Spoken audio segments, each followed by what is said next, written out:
Hi, it's another lecture on methods of preparation of haloalkanes. हलोअल्केन की जो series है उसमें थर्ड है. आज हम लोग मेथड्स ऑफ प्रिपरेशन पे बात करेंगे.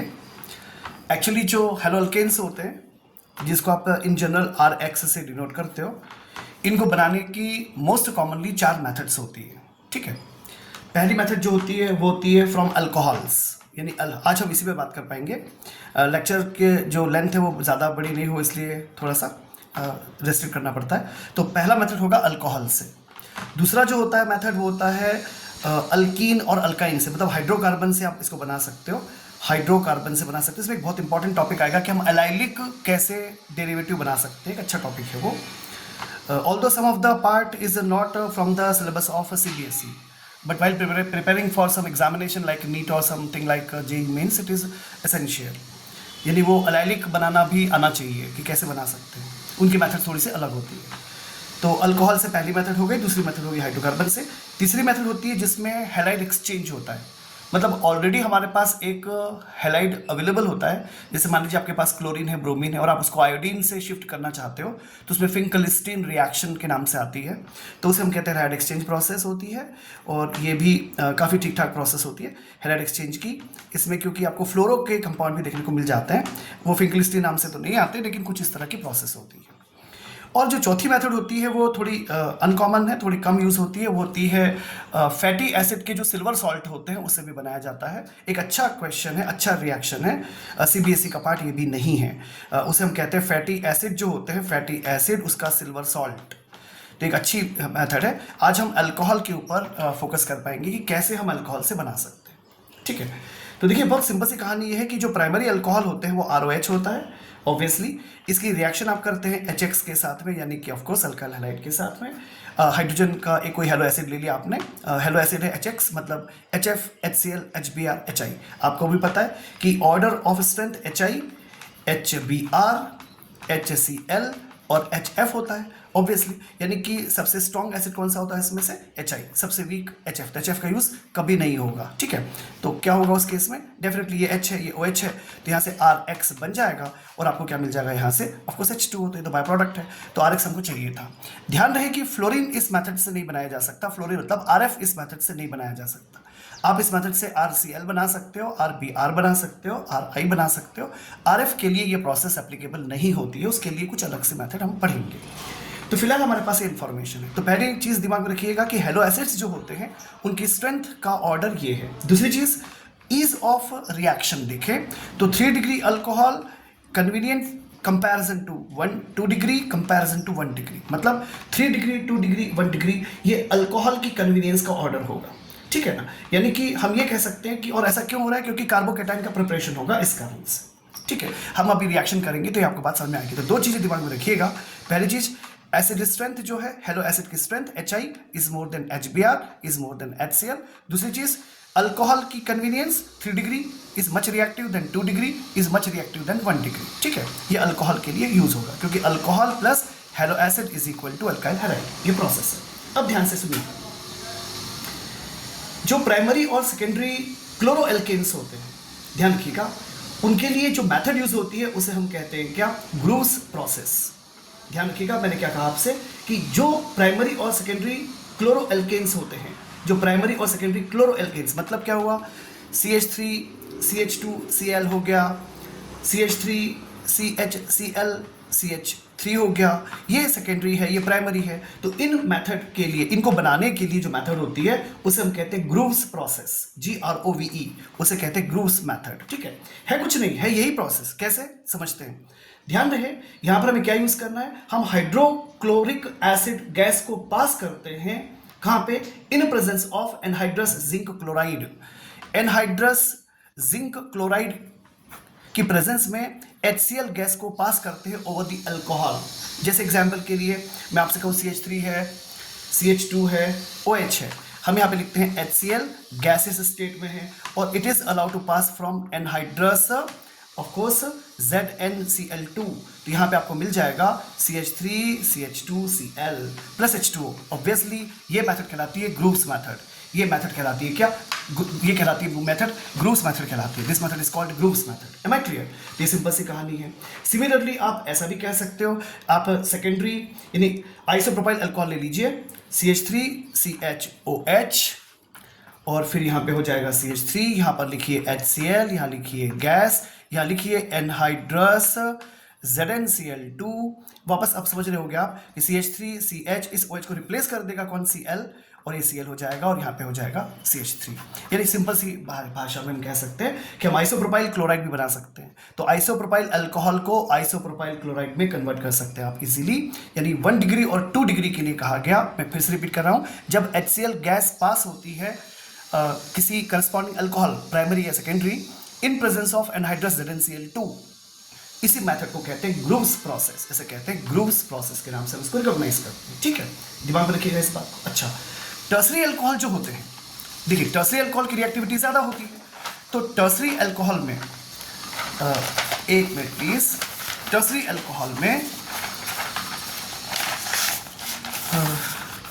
अल्कोहल में मतलब क्या कहेंगे आप? 3 डिग्री अल्कोहल आप बनाना चाहेंगे ऑब्वियसली, तो आप बनाते हैं यहाँ पे CH3, C हो गया, CH3 हो गया, ये CH3 हो गया, ये हो गया OH।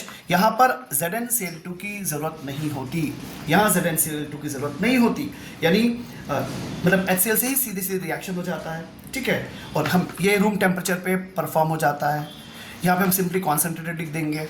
ठीक है, और आप समझ रहे होंगे यहाँ पर CH3C, CH3 और Cl बन जाएगा। ठीक है, तो टर्सरी इस तरह से, यानी जैसे मैंने आपसे शुरू में कहा कि ease of reaction 3 degree alcohol पे इजीली होती है in comparison to 2 degree, in comparison to 1 degree. ये छोटा सा इसका एक अपीयरेंस होता है। ठीक है, आई होप यू अंडरस्टैंड। ये क्लोरीन के लिए हमने इस तरह से बात की। अच्छा, एक चीज़ और ध्यान रखिएगा, एक वर्ड यूज होता है अक्सर ब्रोमीन के साथ में, अच्छे आंसर अगर आप फ्रेम करेंगे तो लिखने की जरूरत पड़ती है, रिफ्लक्सिंग। उसे बोला जाता है रिफ्लक्सिंग। कहते हैं रिफ्लक्सिंग क्या होती है? रिफ्लक्सिंग ये क्या होती है? रिफ्लक्सिंग मतलब the process of heating a liquid in a flask with a condenser so that the vapors are condensed back into the flask. Am I clear? The vapors are condensed back into the flask, उसे कहते हैं रिफ्लक्सिंग। तो bromine के process में आमतौर पर रिफ्लक्सिंग का use होता है। ब्रोमीन के प्रोसेस के लिए क्या कहेंगे आप? देखिए ध्यान से, CH3 हो गया, CH2 हो गया, OH हो गया, प्राइमरी अल्कोहल है, रिएक्शन कर दीजिए HBr से। ध्यान रखिएगा यहाँ पर थोड़ी सी क्वांटिटी में प्रोटिक एसिड, हम H2SO4 यूज कर लेते हैं थोड़ी सी क्वांटिटी में, और नीचे लिख देते हैं रिफ्लक्स, नीचे लिख देते हैं रिफ्लक्स, तो ब्रोमीन का डेरिवेटिव तैयार हो जाता है। ये जो लिखा हुआ है इसको मैं लिख देता हूँ ET, चलेगा ET, और इसको क्या लिख देंगे Br, तो आपके पास ये ब्रोमोएथेन तैयार हो गया। क्या तैयार हो गया? ब्रोमोएथेन तैयार हो गया। आई होप कि यू अंडरस्टैंड। अच्छा, एक चीज और दिमाग में रखिएगा कि जो HBr होता है ना, वो इन सीटू बनाया जा सकता है, मतलब during the process, during the reaction बनाया जा सकता है by action of H2SO4 with KBr, with the help of H2SO4 with KBr, दिमाग में रखिएगा। अच्छा, आयोडीन बनाना है मान लीजिए, तो उस केस में क्या होता है? फिर से देखिएगा, सपोज CH3 है, CH2 है, OH है, this is the primary alcohol. ये जो प्राइमरी अल्कोहल है ये HI से रिएक्शन करेगा। हम यहाँ लिख देंगे, ध्यान से देखिएगा, रिफ्लक्स फिर से एक बार लिख देंगे, और हमें यहाँ से मिल जाएगा ET मतलब ये, और क्या I, ठीक है ना, ये एथाइल के लिए यूज होता है ET, I ऐसे हो जाएगा। एक चीज और दिमाग में रखिएगा, एक और अच्छा सा प्रोसेस हो सकता है, देखिए ध्यान से, CH3OH plus KI plus sulphuric acid, am I clear? इसको हीट करना है, तो इसे क्या हो जाएगा? ये CH3 और ये I, आप यहाँ बना पाएंगे CH3I प्लस ये आ जाएगा KH2PO4 प्लस H2O, ये H2PO4 है, सॉरी ये H2PO4 है, ये आ जाएगा H2PO4 आ जाएगा इस तरह से, KH2PO4, ये H3 होना चाहिए मेरे ख्याल से, हाँ एग्जैक्टली H3PO4 है, CH3OH plus KI plus H3PO4, heat कर दिया CH3I, KH2PO4 प्लस H2O, ठीक है। ये क्या बन गया इस तरह से? ध्यान से देखिए, ये CH3I है, what is this? This is iodomethane, इसे कहेंगे आयोडोमेथेन, इसे कहेंगे आयोडोमेथेन। क्लियर है अच्छी तरह से? ध्यान रखिएगा कि इस पूरी की पूरी प्रोसेस में अच्छा जो मेथड होता है, ये तो मेथड होते हैं जिसमें आपने क्या देखा, टर्सरी अल्कोहल सबसे इजी रिएक्शन करता है, HI सबसे फास्ट रिएक्शन करेगा, HI फिर HBr फिर HCl, और इधर tertiary then secondary then primary, ठीक है, ये तो इसका ऑर्डर हुआ करता है। ध्यान रखिएगा इस चीज को। इसी अल्कोहल के रिएक्शन कुछ और भी किए जा सकते हैं, जैसे आप ROH का रिएक्शन करें PCl5 से, तो एक बिट ऑफ एडवाइस है, PCl3 ऐसा लिख दो, यहाँ HCl लिख दो, यहाँ Cl लिख दो, होगा क्या? ये H इस Cl को विदा कर दो, ये PCl3 और इस O को ले लो, मतलब क्या लिख लो यहाँ पे, यहाँ लिख देंगे मेन प्रोडक्ट प्लस हमने यहाँ लिख दिया POCl3, am I clear, PCl3 plus O तो हो गया POCl3, HCl भी बाहर कर दीजिए और जो बचेगा वो बनेगा RCl।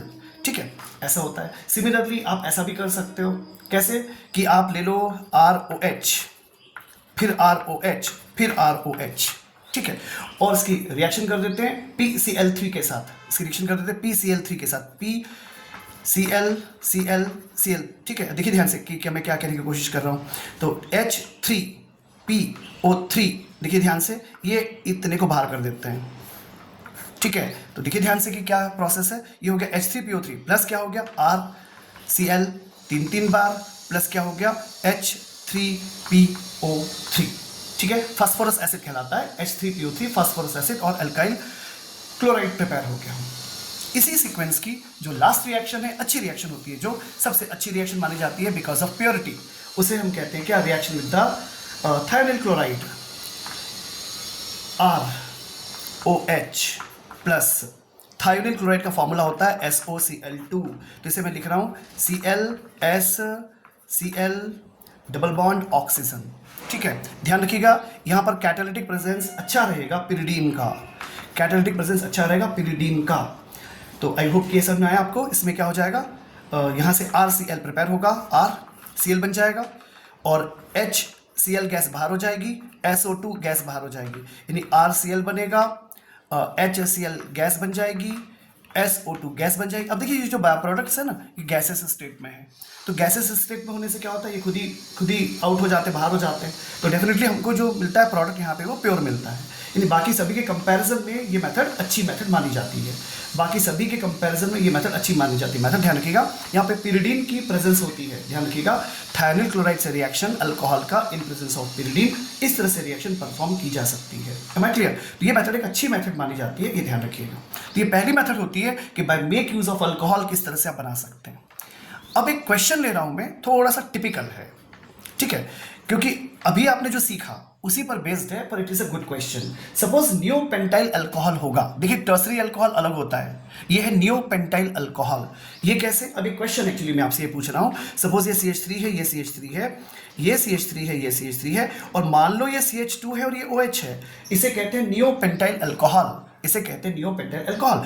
मान लो ये रिएक्शन करता है, मान लो ये रिएक्शन करता है पानी के साथ से, ये रिएक्शन करता है पानी के साथ, of course it is H2SO4 की प्रेजेंस में रिएक्शन करना है, पानी से रिएक्शन करना है, प्रोटिक रिएक्शन करना है, तो इमेजिनेशन करते हैं तो क्या होगा। मतलब मैं आपसे क्वेश्चन पूछ रहा हूं, मान लो ये आपके पास अवेलेबल है ऐसा, और आपको इसकी रिएक्शन करनी है। ठीक इसके पहले आपने जैसे की थी, मैं आपको लेट मी शो यू कि यहाँ पे आपने टर्सरी अल्कोहल लिखा था, टर्सरी अल्कोहल लिखा था आपने, ये टर्सरी अल्कोहल है, उसकी रिएक्शन हुई थी HCl के साथ, तो आपने क्या देखा था कि इस OH को रिप्लेस कर दिया था इस Cl ने। तो क्वेश्चन है क्या इस प्रोसेस में ऐसा होगा कि अगर हम इसकी रिएक्शन करें HCl के साथ जो कि प्रोटिक एसिड है, क्या होगा, क्या ये ऐसा होगा, क्या क्वेश्चन है, क्या ये ऐसा होगा CH3 और यहाँ पे CH2Cl, तो आंसर है नहीं होगा ऐसा। क्वेश्चन है HCl से रिएक्शन तो इसके पहले तो हुआ था, जब टर्सरी अल्कोहल था तब ऐसा हुआ था, यहाँ पर ऐसा नहीं हो रहा है, यहाँ पर ऐसा नहीं हो रहा है। क्वेश्चन है क्यों। अब यहाँ पर आती है रिएक्शन की मैकेनिज्म, यहाँ पर आती है रिएक्शन की मैकेनिज्म कि ऐसा क्यों नहीं होगा, ठीक है। तो मैं जल्दी से बात करने की कोशिश करता हूं कि कैसे होगा ये प्रोसेस। देखिए कैसे होती है, मैकेनिज्म कहलाती है, CH3 है, C है, CH3 है, ये CH3 है, ये CH2 है और ये OH है। इस पर अटैक करता है कौन, H+। आप जानते हैं O के पास में क्या होगा, lone pair of electrons, 2 pair available होंगे। नेचुरली क्या होगा, ये इस पर अटैक करेगा, कंडीशन क्या बनती है, इससे कंडीशन बनती है CH3 C, CH3, यहाँ पर CH3, यहाँ पर देखिएगा ध्यान से CH2, और इस पोजीशन पर क्या होगा, एक O लगा हुआ है, इसे एक H और एक H, इस O पर 2 डॉट और एक plus charge. Am I clear? ये इस तरह से फॉर्मेशन हो जाता है।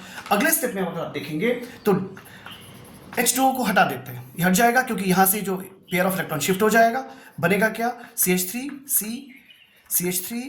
CH3 और CH2 प्लस, ये क्या बन गया, कार्बोकैटायन का प्रिपरेशन हो गया। अब ध्यान से देखिएगा, ये कार्बोकैटायन कितने डिग्री का है, जिस कार्बन पर पॉजिटिव चार्ज है वो एक कार्बन से जुड़ा हुआ है, यानी ये कार्बोकैटायन 1 डिग्री का है। क्या यहाँ पर कुछ शिफ्टिंग पॉसिबल है, इसकी स्टेबिलिटी कम होती है तो इसमें होता है रीअरेंजमेंट, 1 to मिथाइल शिफ्टिंग होती है। क्या होती है, 1 to मिथाइल शिफ्टिंग। तो क्या होता है, ध्यान से देखिएगा, ये शिफ्ट हो जाता है इस तरफ, अब अच्छे से देखिएगा, अब ये होने वाला है, ये हो जाएगा CH3C, खूब अच्छे से चेक कीजिएगा, और ये CH3 शिफ्ट हो गया तो इस पर आ जाएगा प्लस चार्ज, इसके सिर पे CH3 है ही है, यहाँ पर आएगा CH2, यहाँ आएगा CH3, इसे कहते हैं 1,2 मिथाइल शिफ्टिंग। और ये कार्बन पर पॉजिटिव चार्ज आ गया, मतलब अब जो कार्बोकैटायन बन गया वो क्या हो गया, ये जिस कार्बन पर पॉजिटिव है वो 1 कार्बन 2 कार्बन 3 कार्बन से जुड़ा है, ये है 3 डिग्री कार्बोकैटायन। ये क्या है, 3 डिग्री कार्बोकैटायन प्रिपेयर हो गया। तो जब ये 3 डिग्री कार्बोकैटायन है तो ज्यादा स्टेबल होता है। ऑर्डर ऑफ स्टेबिलिटी कार्बोकैटायन की क्या होती है, 3 degree is more then 2 degree is more then 1 degree. तो क्या होता है, कार्बोकैटायन प्रिपेयर हो गया 3 डिग्री का। तो जब 3 डिग्री कार्बोकैटायन प्रिपेयर हो गया तो ध्यान से देखिएगा कि क्या स्थिति बन सकती है, यानी 3 डिग्री कार्बोकैटायन मतलब CH3 हो गया, ये C हो गया, ये CH3 है, इस पे प्लस है, इस पे CH2 है और इस पे CH3 है। इस पर अब अटैक करेगा कौन, ऑफ कोर्स Cl। तो Cl अटैक कहाँ करेगा, जहाँ पर पॉजिटिव है, यानी प्रोडक्ट क्या बनेगा, CH3C, CH3 Cl, CH2 CH3। सोचिए हम क्या सोच रहे थे प्रोडक्ट, हम सोच रहे थे कि प्रोडक्ट में ऐसा होगा कि OH रिप्लेस हो जाएगा, Cl आ जाएगा। ऐसा नहीं होता है, क्योंकि कार्बोकैटायन का फॉर्मुलेशन यहाँ पर इंप्लाई हो जाता है, स्टेबिलिटी का एक इश्यू हो जाता है। 3 degree carbocation is much stable, इसलिए ध्यान दीजिएगा कि जब भी कभी नियोपेंटाइल अल्कोहल, बस समरी इसकी इतनी सी, CH3C, CH3 यहाँ पे जोड़ दीजिए CH3, यहाँ जोड़ दीजिए CH2, यहाँ पे OH और प्लस लिखेंगे अगर आप HCl, तो कभी भी ध्यान दीजिएगा ये मैकेनिज्म जो होती है, ये मैकेनिज्म कार्बोकैटायन पर बेस्ड है डेफिनेटली। तो ये Cl इस OH को रिप्लेस ऐसे नहीं करेगा। प्रोडक्ट क्या बनेगा, ये जो ऊपर बनाया हुआ है, ठीक है। नेक्स्ट लेक्चर की शुरुआत ऐसे ही करेंगे कि मान लीजिए आपको जिद है, नहीं मुझे ये प्रोडक्ट बनाना है, क्या बनाना है, CH3C CH3। ध्यान से सुनिएगा, जब आपने नियोपेंटाइल अल्कोहल लिया, HCl से रिएक्शन कराया, तो आपको ये डेरिवेटिव मिला है, 1 2 क्लोरो है, 2 मिथाइल है और ब्यूटेन है, 2 क्लोरो 2 मिथाइल ब्यूटेन आपको प्रोडक्ट मिला। पर मान लीजिए मुझे डेरिवेटिव चाहिए CH2Cl ही चाहिए, मतलब मुझे ऐसा रिएक्शन चाहिए जिसमें इस OH को Cl रिप्लेस कर दे, तो वो मैकेनिज्म होती है free radical mechanism. Next lecture का जो आगाज होगा वो यहीं से करेंगे। Good day please.